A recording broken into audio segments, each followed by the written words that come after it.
Right, we're back again. The panel's here. Liam J, Chilltown Boxing for Lyndon Arthur versus Anthony Yarde 3. As I said in the previous video, the one that everybody's been asking for not. Arthur won the first one with one arm, didn't he? Many moons ago now. Yarde stopped him in 4 rounds in the rematch.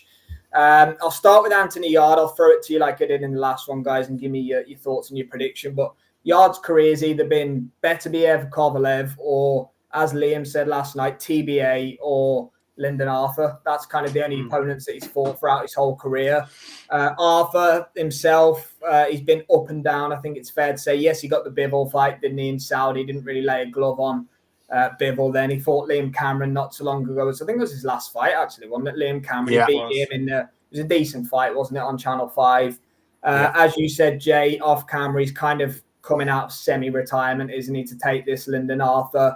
Yarde definitely not in the right frame of mind for me. I know you'll probably touch on it as well, boys, when I throw it to you. He looks like he's kind of not bothered about it. He's kind of just there for the sake of being there. But I'll start with you, Chilltown, this time. You're top on my screen for this one. I'll throw it to you and, give us your thoughts.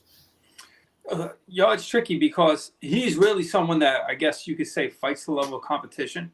So yeah, I thought he gave Beterbiev one of his hardest fights to date. I mean, it looked like he had him buzzing seriously hurt at times. Fight of the year, I think. Even. Fight of the year. Yeah. It was. Yeah, no, it was a phenomenal fight. I mean, I thought it was dead even. Yeah, no, it was great. And then, you had somebody in his last fight that really could have been a draw. So, but when he's in his top form, I mean, it should look like the second fight with Lyndon Arthur, where he just blows Arthur out. But he's just a wild card. I don't know what to get from Anthony Yarde. And so Lyndon Arthur, I mean, I thought he was semi-retired. When he fought an Argentinian fighter a couple of years ago, he was on his way to losing. He was dropped. He was down on the scorecards, and he pulled down a miracle.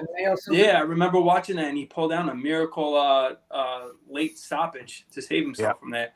Didn't look good against Bivol. And then in his last fight, I didn't think he looked good against Liam Cameron. So it's like, these guys aren't at the height of their careers. They're not coming off great wins. So to put them together, I guess, is just kind of lazy matchmaking, and this is what we got. But I think, Anthony Yarde would probably, just off of athleticism and where he's at, he's still got more left. I would have to favor Anthony Yarde here. I just don't know if he has that you need that KO killer instinct, and it didn't seem like he had that in his last fight. Yeah. So what do you think? He stops him all points, Chilltown? I don't know. From his last fight, I think it's going to go points. I think it could just be a sloppy, boring fight, to be honest with you. Yeah, I think it might be points here. Look, we've jokes, but it's deadly serious. This is the trilogy that none of us wanted to see, that they're selling off of the fact that it's 1-1 because it is. But if we're, as Jay said off camera, and as we've kind of spoken about before, Lyndon's retired. He was kind of retired after the Bivol fight, and then he got ordered, he was eliminated for the British, so came back to Fort Cameron, and then because he didn't get the opportunity, he kind of retired again. So that sort of speaks about where he's at. And then Anthony Yarde looks and sounds very similar to 5 years ago for the first fight with Lyndon Arthur, where he's saying, well, I'm hoping to get a world title belt, or maybe I'll move up to cruiserweight. He's again looking past this opponent. And when he overlooked Lyndon Arthur last time, yes, it was a split decision. He still came away losing. Look, I was at Yarde's fight with Beterbiev, and like Chilltown said, he had Beterbiev buzzed at times. He gave Beterbiev potentially one of his hardest nights, bar Bivol. And ultimately, that was the peak of his career. When he went to Russia against Kovalev, he had moments in there. Yes, he lost that fight and was eventually stopped because of how exhausted he was, but he's brought his level up when he's needed to. It's just, what does Anthony Yarde want out of boxing still? Look, after the Beterbiev fight, he decided to fall out with Frank Warren over the sake of one fight. And he sat out for over a year, and it became this big mess that now's being resolved. But he wasted a lot of time where he could have had a Joshua Buatsi fight, a Dan Aziz fight, etc., etc. But instead, he was on the sidelines. I think he has more left than Lyndon. Look, it is just a case. We spoke about it with Liam Smith. What's beef he got left? In this fight, it's what both men got left. Does Anthony Yarde want to be in there and show the lions in the stadium mentality, what we're going to hear screamed all night, and land big shots? Or is he just going to look to work his way through to a points victory? We know when Lyndon Arthur's disinterested, he's really disinterested. Think the Dimitri Bivol fight. After 3 rounds, his aim was to get through to the final bell, which he managed to do, but he was disinterested all night. I've gone for Anthony Yarde's stoppage, but I'm not confident in it. I've gone for that more for the facts. I think he has more left and is more likely to force the issue than Lyndon Arthur is. It wouldn't at all surprise me to see a scrappy fight, like you said, Chilltown, but I'm going to stick with my Anthony Yarde 5th round stoppage prediction. Okay, Jay, we've got points and a KO for Yarde so far. Pat's on a KO, and so is Jam at Red Corner Boxing. Thanks for joining us, guys. Jay? Couple of things then. So I'll answer Liam's question about what does Anthony Yarde want from boxing. Anthony Yarde got what he wanted from boxing about 5 years ago. An Adidas deal, an Everlast deal, and all the bling. Anthony Yarde's in this for the fucking pomp and ceremony. He loves all that, right? But when it comes down to the nitty-gritty, the guy's famous for high-level losses, ultimately. They talk a good game. Tunde bigs him up. They talk about him on his podcast every week about his this, his that. He's very similar to Anthony Joshua. He's very athletic. So they've taught an athlete to fight, and he can punch a bit as well. But for me, I don't believe he's committed enough to the actual sport of boxing. He'll go to the gym and he'll train and he'll lift weights and he looks the part, but his head's not in it. I've just sat and listened to him on TalkSport at the public workout. And again, same as 5 years ago, in fact, he made excuses for 5 years ago. His life was in turmoil and his head wasn't in the right space. But he was looking past Lyndon Arthur. Now, yeah, it's probably easier for him this time to look past Lyndon Arthur because, as we've said, Lyndon Arthur's coming off the sofa, inactivity, not looked very good, right? Never mind he didn't get the opportunities. When the opportunities were given to him, he didn't really take them. He sort of laboured to wins, right? Didn't excite any of us. But I believe that this fight, even though us as the viewing public are disappointed by it and underwhelmed by it, I think this is what Lyndon Arthur needed. Because Lyndon Arthur's got a point to prove now that the knockout was just a one-off.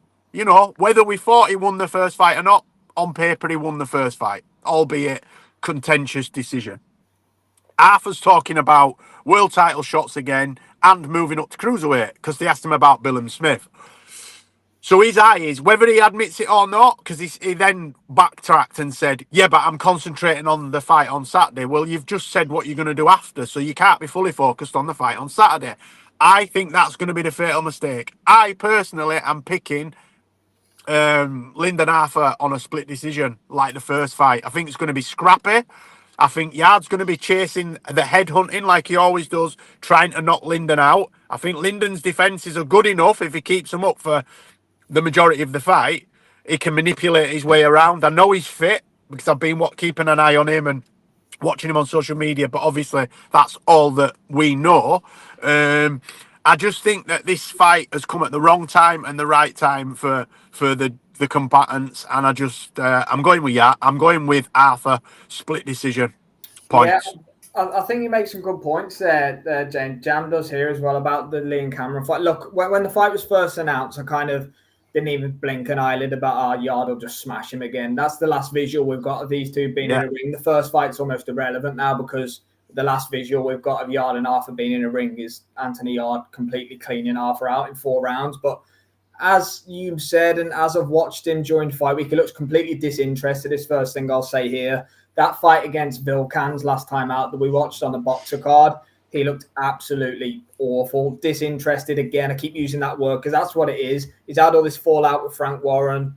You know, I'm not sure where Anthony Yarde's head's at, and I'm with you. I don't know what his reasons are for you know, his career's bizarre compared to a lot of careers we've seen at the kind of top level. You know, he's fought no intermediate opposition that aren't called Lyndon Arthur, and I say that with respect. You know, it's either been, you know, a lower level opponent or TBA as we like to call it. Better be Evan Kovalev, which he put up 2 very valiant performances, and he's proved he's got heart and he's a tough man in both of those fights.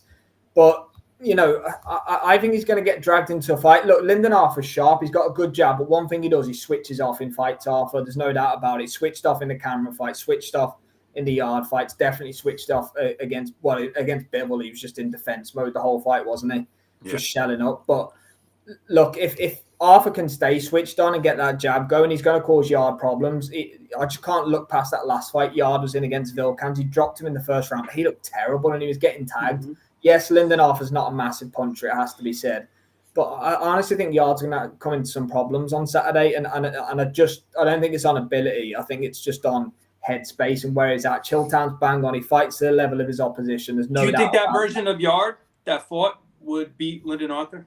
Possibly not. Honestly, no, I think his power could bail him out on Saturday night. I do. Yeah. I'm with Chiltown. I think Yarde wins a points decision, but I think I think knockdowns might bail him out. Honestly, I think Lyndon's going to win a good portion of the rounds. I do, but I think he might taste the canvas once or twice. But you know, the longer the fight goes on, I honestly think it favours Arthur. Yarde's a big guy. He's got a lot of muscle that he carries around with him and stuff like that. I think if Arthur can ride the wave and the power of the first few rounds of Yarde, because Yarde can start fast. There's no doubt about that. I think he's in for a tough night. I don't know if his head's in the right spot. I'm going to lean towards him on points in a very close one. It has to be said. Yarde has been Lyndon Arthur world class. Yeah, exactly. It is. It's one of the most bizarre careers going. So I think that's 2 Yarde decisions, a Yarde stoppage, and an Arthur points decision. Is it that we've gone for? So we're fairly scattered on that one. 2 in the chat, Pat and Jams. Thanks for joining us, guys. There with Yarde KO. Look, if Anthony Yarde's got a future for me, and he wants to be a world champion, should I say, a future as a world champion, he's got to go out and put a statement on against. He's got to blast him out of there. He needs to blast him out of there, because if he scrapes to a points victory, that does nothing for him moving forward. It sets him back. It sets him back. If anything, he has to blast Lyndon Arthur out of there, inside the distance. Anything other than that for me is a disappointment and could potentially set him back. Or dominate. He can't make it competitive. Yeah, he's got to win it easy, and he's got to make it look as easy as possible. Yeah. Similar to how we spoke about Ben Whittaker with Leon Cameron last weekend. Rubber stamp. Stoppage or to dominate the majority of the fight. That's what we need to do Saturday night. I'm with you. We'll see how it plays out then on Saturday night with one more left for the evening, the big one. We're going to cover the main event. Join us in a couple of minutes. Eubank Jr. versus Ben. It'll probably be a circus, but we're here for it. We'll see in a minute.